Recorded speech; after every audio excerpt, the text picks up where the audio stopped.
today we are going to make pavlova.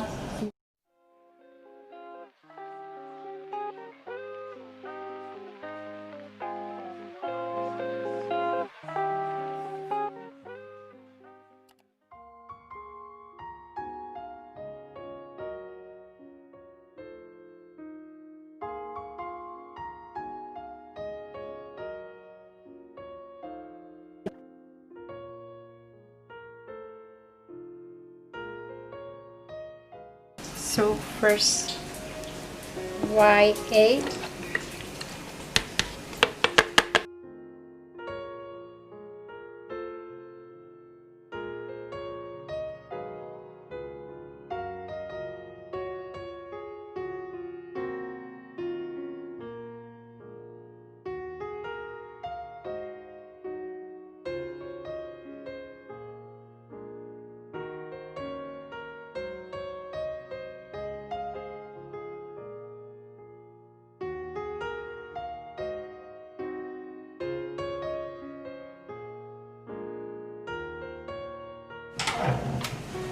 So our babies dah masuk dalam oven. Get into the oven. Going to hit the design, okay? Using whipped cream. It's going to be great. The top, slice, strawberry.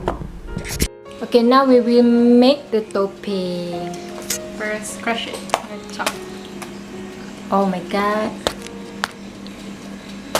Okay. Now, Ni? Serius lah? Macam mana? and cream.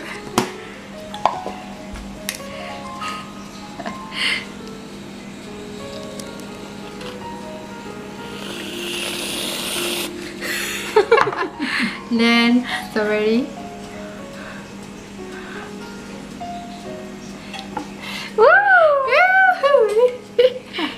Ni bagi dalam ni pun. Ya. Yeah. Ulala. Kita penyetkan dia. Damn. Crush dia. Crush it. Wow. Like you crush my heart.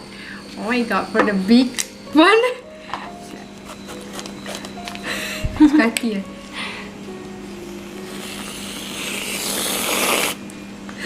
Serius lah? Cemburuk lah. Kita ya balik sebab kita boleh buat whipped cream sendiri. Ha, macam ni.